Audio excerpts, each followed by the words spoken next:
Cinquième session du Conseil national de lutte contre le sida, conseil présidé par le chef de l'État, le président Alassane Ouattara.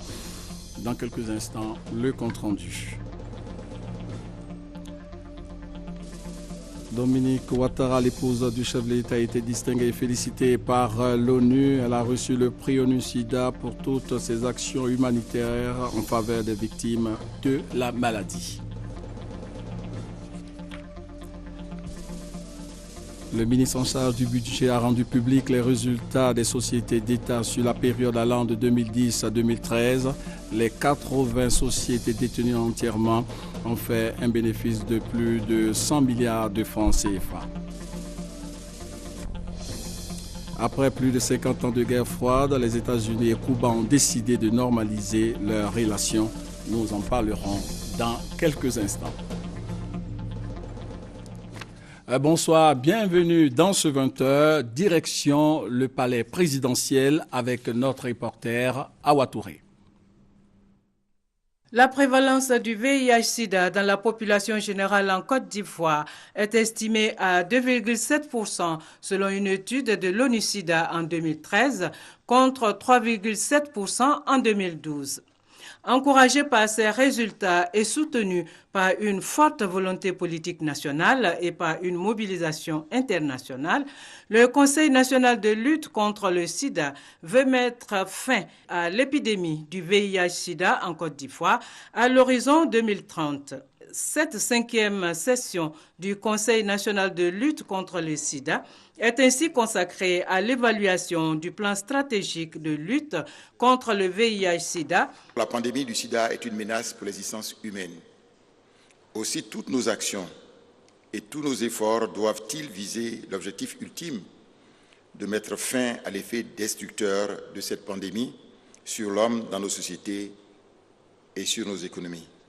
C'est pourquoi le chef de l'État, son Excellence M. Alassane Ouattara, a fait de la santé et de l'éducation des piliers importants de sa politique.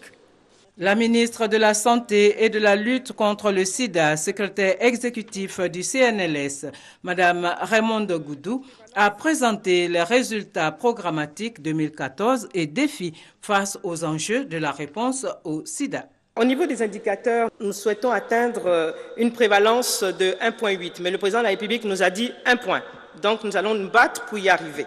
Au niveau programmatique, là, nous allons mettre un accent particulier sur la transmission mère-enfant, la prise en charge des ARV et surtout, le traitement des enfants. Le directeur exécutif de ONU-SIDA a pour sa part salué les résultats obtenus dans la lutte contre le sida en Côte d'Ivoire. Monsieur le Président, vous avez brisé la trajectoire de l'épidémie en peu d'années. Il y a seulement 5-6 ans, on croyait que cette épidémie allait être galopante et aujourd'hui, on démontre de façon très significative que nous avons une réduction de la prévalence en Côte d'Ivoire. Ça peut être votre héritage politique d'offrir à la Côte d'Ivoire une génération nouvelle sans sida et c'est possible avant 2015.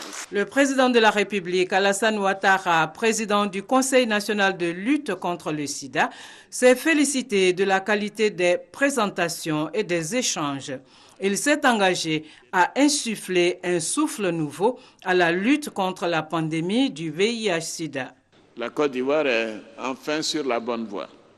La prévalence qui était à 2 chiffres dans les années 90 est maintenant à 2,7. Donc les résultats enregistrés sont au-delà des espérances et bien évidemment je remercie l'ONU-SIDA. Je voudrais vous réaffirmer notre engagement à introduire la notion de santé dans le développement durable et de faire en sorte que la progression des dépenses de santé continuent de croître, ainsi que les montants alloués aux dépenses pro-pauvres. Et je reste persuadé qu'une amélioration des indicateurs de santé augure d'un développement durable dans notre pays. Et je prends donc acte de la proposition de M. Michel Sidibé de faire en sorte que, dans le cadre de l'émergence, la génération future de Côte d'Ivoire soit effectivement une génération sans sida. Le président de la République, Alassane Ouattara, a par ailleurs manifesté sa reconnaissance et encouragé les 15 Ivoiriens qui vont être déployés dans les pays durement touchés par l'épidémie à virus Ebola, la Guinée, la Sierra Leone et le Libéria. Et la Côte d'Ivoire enregistre des avancées notables en matière de lutte contre le sida. Ces propos sont du directeur exécutif de l'ONU-SIDA. Il a donné cette information au cours de l'échange qu'il a eu avec le Premier ministre Daniel Kablan-Duncan. Cette audience a été l'occasion pour le directeur exécutif de l'ONU-SIDA de faire le point global des progrès enregistrés dans la lutte contre le sida au plan national et international. La rencontre a eu lieu ce jeudi au cabinet du Premier ministre. Et puis toujours dans le domaine de la lutte contre le sida, les efforts de la première dame de Côte d'Ivoire ont été évalués et officiellement reconnus. Dominique Ouattara a été distinguée et félicitée par l'ONU-SIDA. Elle a reçu le prix ONU-SIDA pour ses actions humanitaires. Madame la présidente a été faite ambassadrice spéciale de l'ONU-SIDA pour accélérer l'accès au traitement pédiatrique au VIH-SIDA. Eh bien, après cette cérémonie de distinction, notre reporter Abiba Dambélé a recueilli les réactions de Madame Dominique Ouattara, Madame Bédié et du chef de l'État. Nous les écoutons.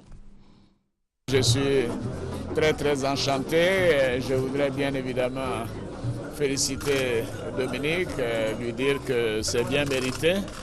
Je considère qu'elle consacre beaucoup de temps à l'humanitaire et cette reconnaissance est le témoignage de son engagement. Et je voudrais donc me réjouir et dire que je ne suis pas surpris et je suis très heureux. Et félicitations aussi à Madame Bédié avec cette ONG Servir. Donc voilà, nous avons deux grandes dames qui font beaucoup pour les enfants de Côte d'Ivoire et de toute l'Afrique. Je suis très heureuse de cette récompense, cette nomination. Et cela me donne le courage de faire encore plus pour aider tous les enfants surtout de Côte d'Ivoire et d'Afrique. Et je dois dire que cela nous encourage, nous qui avons, avec ma grande sœur, nous qui avons choisi l'humanitaire, cela nous donne encore plus la force d'avancer.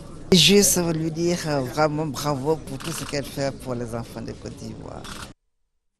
Demain, vous aurez le compte-rendu complet de Abiba Dambélé. La Côte d'Ivoire apporte son soutien à la Guinée-Conakry et au Libéria dans le cadre de la lutte contre la maladie à virus Ebola. 15 volontaires ivoiriens vont intégrer, comme le chef de l'État l'a dit, l'équipe médicale engagée dans la prise en charge des victimes de cette maladie dans ces deux pays. Avant leur départ, ces volontaires ont été reçus par le ministre de la Santé. Le témoignage de Victorine Yao Yoboué. Ils étaient 392 agents de santé au départ à avoir répondu à l'appel du ministère de la Santé et de la lutte contre le sida. Ils seront finalement 15 volontaires ivoiriens à rejoindre l'équipe médicale engagée dans la prise en charge des malades d'Ebola en Guinée et au Libéria.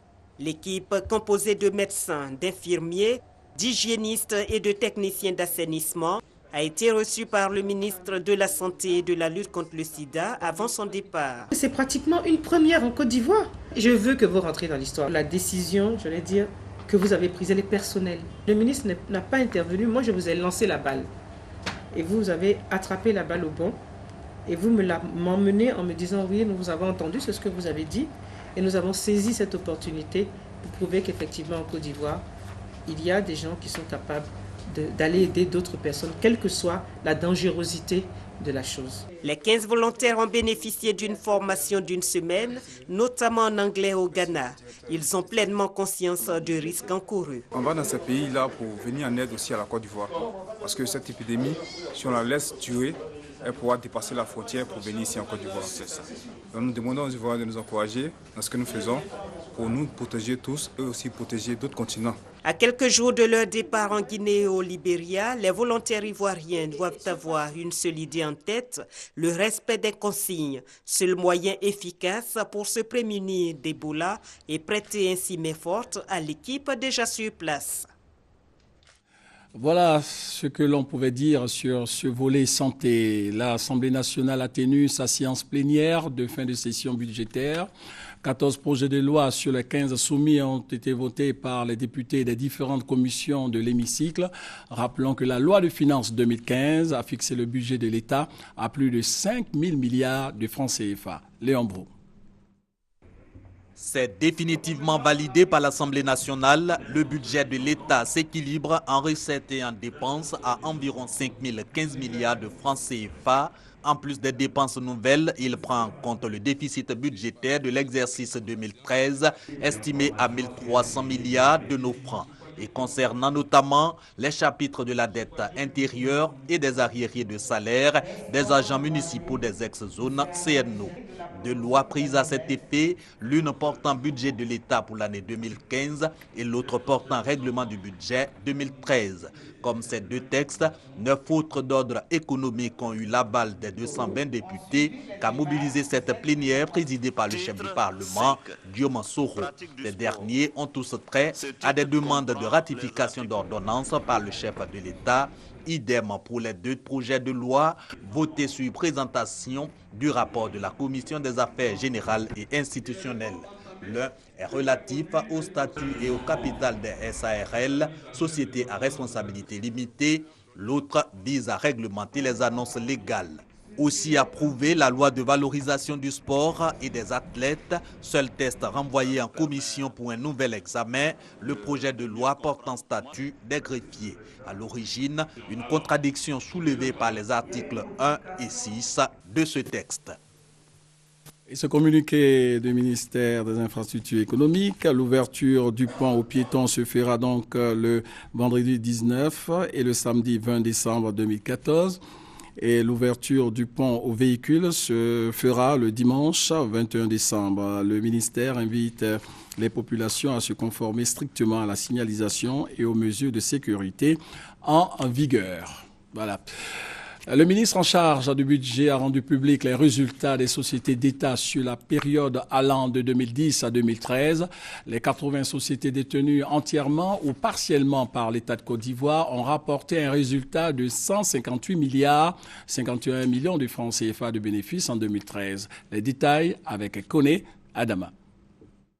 C'est à croire que les sociétés d'État se portent bien. À l'heure du bilan, les comptes affichent une amélioration nette. D'un déficit de 38 milliards de francs CFA en 2010, ces sociétés marquent au compteur un bénéfice net de 158 milliards 510 millions de francs CFA au 31 décembre 2013. À la faveur de la journée de partage de la vision du gouvernement sur l'efficacité de ces sociétés d'État, le ministre en charge du budget a relevé les réformes qui ont permis cette performance. Le président de la République, son Excellence, M. Alassane Ouattara, dès son accession à la magistrature suprême, a pris des mesures vigoureuses pour le renforcement de la gouvernance des entreprises publiques.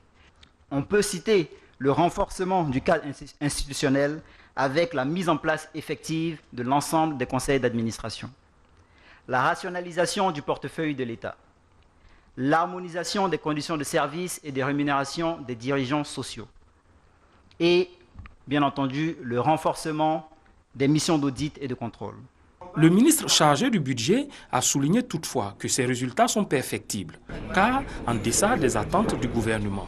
C'est que les dettes des sociétés d'État ont progressé de 372 milliards de francs CFA en 2010 à plus de 400 milliards de francs CFA en 2013.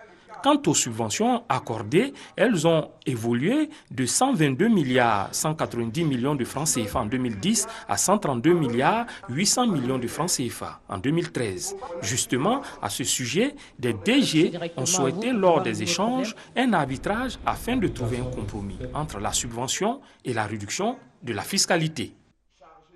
Et ces résultats obtenus par les sociétés d'État sont à améliorer. Le ministre en charge du budget, Abdourahmane Cissé, tient à encourager les entreprises publiques sous sa tutelle. Il a consigné des recommandations de gestion pour l'année 2015 dans une feuille de route remise au président des conseils d'administration et aux directeurs généraux. On retrouve encore Koné Adama pour des précisions. Remise de documents du ministre chargé du budget à des dirigeants de sociétés d'État. À moins de 2 semaines de la fin de l'année 2014, le ministre en charge du budget adopte un style de gestion basé sur la bonne gouvernance. Initiative inédite, la feuille de route, qui ne concerne que les aspects financiers et non la nature des activités relevant d'autres ministères, a pour ambition d'améliorer la transparence dans la gestion des sociétés d'État et d'optimiser ou de maximaliser leurs résultats. Le ministre précise le contenu de cette feuille de route. L'instauration et la création de règlements intérieurs. Nous avons aussi demandé aux sociétés d'État de mettre en place à l'intérieur des conseils d'administration des comités spécifiques, spécialisés, tels que prévus par les dispositions de l'OHADA. Il s'agit notamment de la mise en place des comités d'audit et de gestion de risques, au plus tard le 30 juin 2015. Nous souhaitons que dorénavant les sociétés d'État publient trimestriellement les exécutions du budget et aussi les performances et les indicateurs clés qui permettent à l'État de pouvoir apprécier l'évolution de ces sociétés-là. Les concernés apprécient que c'est une très très belle initiative qui a été prise par le ministre en charge du budget. Nous avons une tutelle technique avec laquelle nous avons l'habitude d'avoir des séances de travail, des orientations. Et c'est rare qu'on ait accès donc à la tutelle financière. L'efficacité de l'administration est une conditionnalité pour que la bonne gouvernance puisse s'appliquer. Toujours dans sa détermination à faire des sociétés d'État le fleuron de l'économie ivoirienne, le ministère en charge du budget prévoit en 2015 un projet de décret sur les conditions financières de départ et d'installation des DG et PCA. Ce n'est pas tout. Un contrat de performance fera partie de ce projet de décret de sorte à donner aux entreprises publiques tous les réflexes d'une structure résolument tournée vers la performance de son bilan.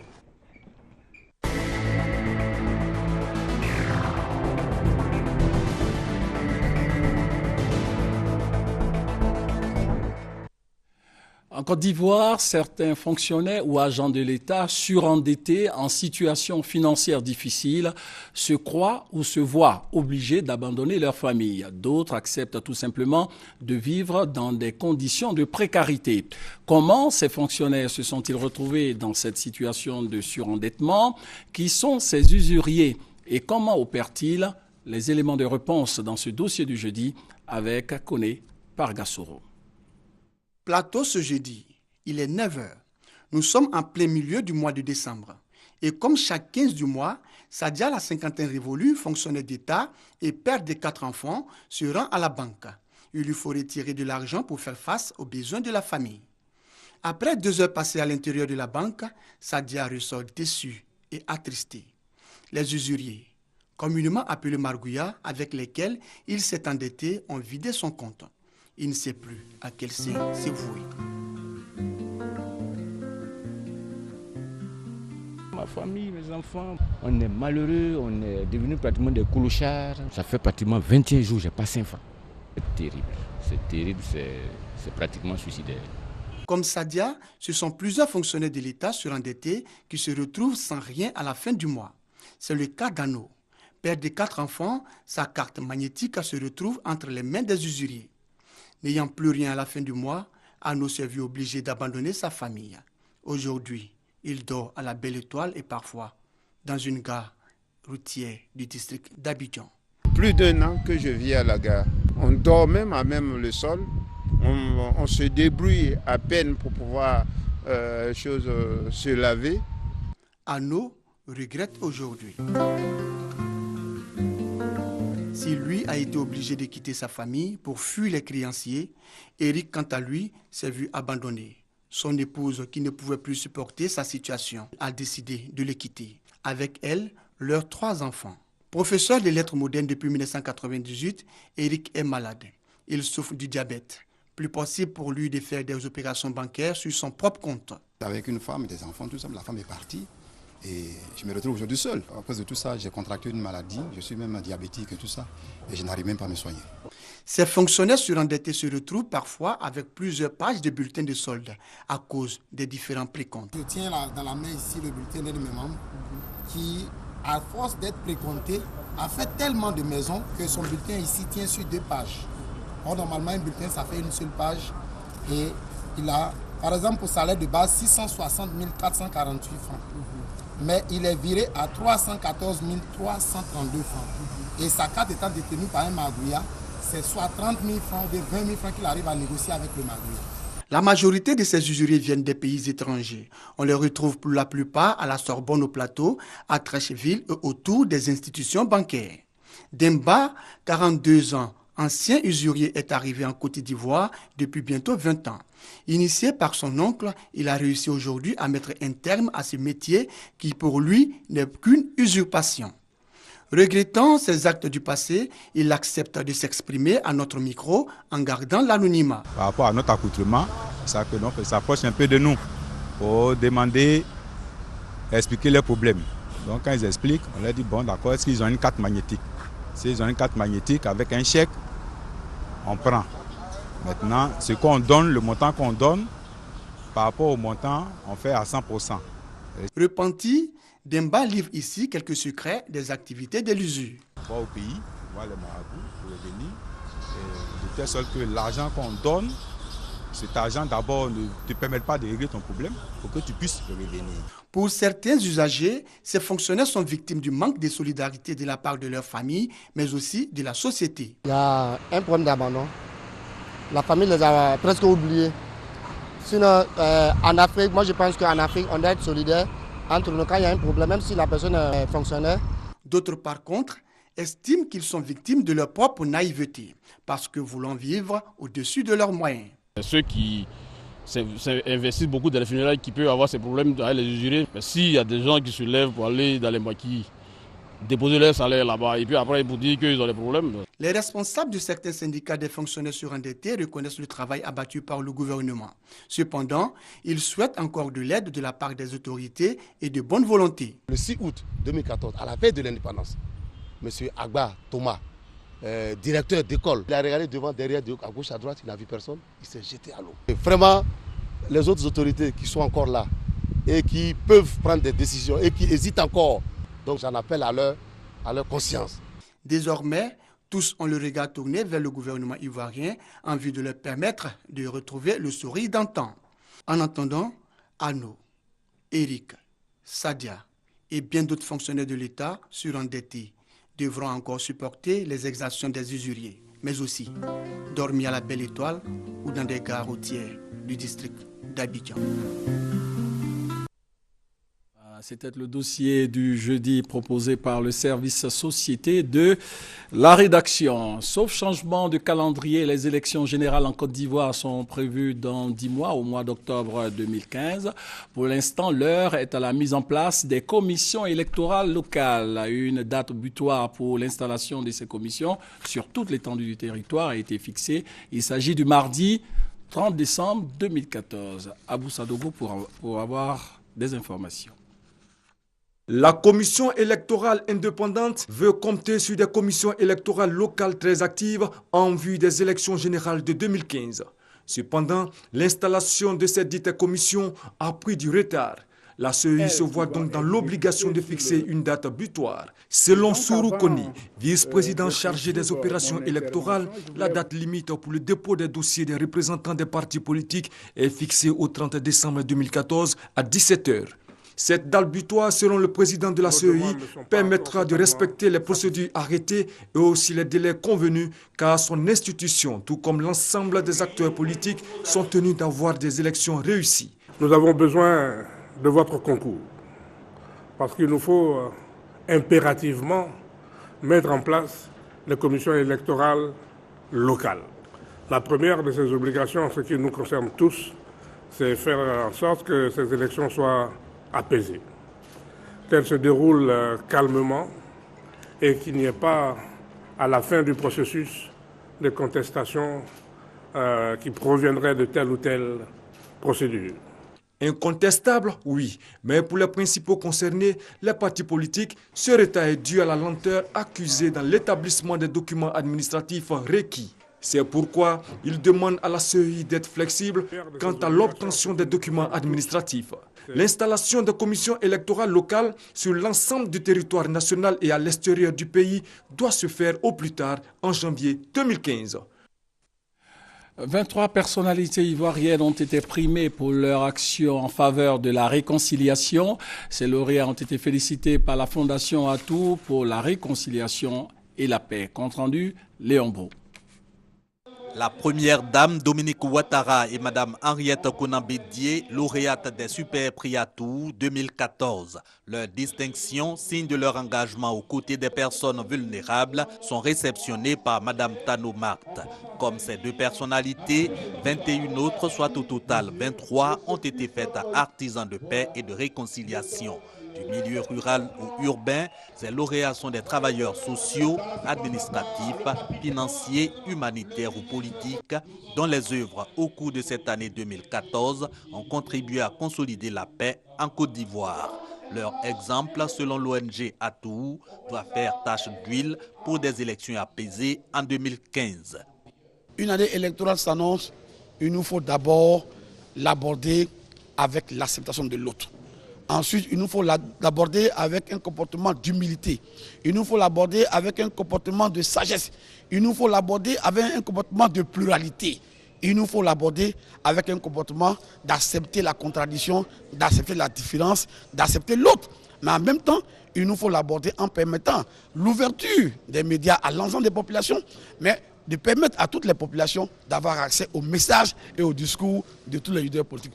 Zié Daouda a le soutien de ses parrains, les ministres d'État Mabry Touakeus et Ahmed Bakayoko, des protecteurs du prix Atou, le directeur général des douanes et l'inspecteur général d'État Niamien Gouran, qui représentait le président d'honneur de l'ONG Fondation Atou, Henri Konan-Bédié. Tous sont unanimes que dans la diversité, les Ivoiriens peuvent s'entendre autour de la mère patrie. Il suffit que soit privilégié le dialogue et l'acceptation mutuelle, credo de l'ONG Fondation Atou, qui a aussi fait don de 10 tonnes de ciment pour la réalisation de 2 apatams de réconciliation, en plus des 5 déjà opérationnels et ceux en construction. L'actualité à l'étranger au Nigeria, Boko Haram a encore frappé. Le groupe islamiste armé a enlevé au moins 185 personnes dans le nord-est du Nigeria. Au Kenya, le vote d'une loi controversée visant à renforcer la législation en matière de sécurité afin d'améliorer la lutte antiterroriste a tourné à la fois d'empoigne et a dû être suspendu. L'opposition et les défenseurs des droits de l'homme reprochent à cette loi de porter atteinte aux libertés fondamentales. Le vote article par article a ensuite commencé dans un vacarme venu des bancs de l'opposition, rendant à peine audible la lecture des dispositions. Un député de l'opposition s'est ensuite rendu vers les bancs de la majorité pour arracher le texte des mains d'un de ses collègues et le déchirer, provoquant jet de pierre et une échauffourée au centre de la Chambre, comme vous le constatez sur ces images. Après plus de 50 ans de guerre froide, les États-Unis et Cuba ont décidé de normaliser leurs relations. La preuve, 3 Cubains condamnés en 2001 aux États-Unis pour espionnage ont été libérés. Ces 3 hommes font partie d'un groupe de 5 agents arrêtés en septembre 1998 parmi les 14 autres suspects et condamnés par un tribunal des États-Unis. Voilà. Un retour en Côte d'Ivoire. Les grandes familles du sport et de la justice en Côte d'Ivoire ont rendu ce jeudi un hommage à Maître Kone Mamadou, bâtonnier de l'Ordre national des avocats et vice-président de la SEC Mimosa, décédé récemment, les temps forts avec Benson Pierraka. Maître Claude Maintenant, ancien bâtonnier de l'Ordre des avocats, entonnant au saxophone le célèbre « Ce n'est qu'un au revoir », accompagné en chœur par l'ensemble des membres du barreau.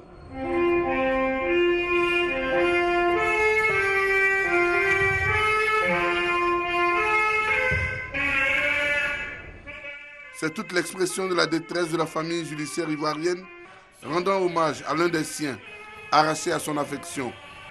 La salle des pas perdus du palais de justice a servi de cadre à une émouvante cérémonie en l'honneur de Maître Kone Mamadou, désormais ci-devant bâtonnier de l'Ordre des avocats. Le président de la Cour suprême et le ministre d'État Ahmed Bakayoko étaient au nombre des citoyens venus dire au bâtonnier Toto disparu qu'il avait fait œuvre utile ici-bas. Maître Kone Mamadou, vous étiez un avocat émérite et un homme bon. C'est la phrase qui est ressortie de chacune des interventions au cours de la cérémonie. Cette affection et ce grand respect dont bénéficiait Maître Koné Mamadou, aussi bien auprès de ses collègues, de ses amis, de sa famille, que du grand public, cette affection et ce grand respect lui ont été témoignés quelques heures plus tôt, lors de la levée du corps, en présence du président de l'Assemblée nationale et du ministre des Sports. Quelques mètres plus loin, au siège du Sénaco, le chagrin est immense et les regards larmoyants. Maître Koné Mamadou, bâtonnier de l'ordre des avocats et vice-président de la SEC Mimosa, a été ensuite recommandé à Allah, le Tout-Puissant, à la mosquée du Plateau, avant d'être inhumé au cimetière de Williamsville. C'est un grand homme, assurément, qui nous a quittés. Fin de ce journal, merci de nous avoir suivis. Prochain rendez-vous de l'information à 23h avec Hamza Diaby.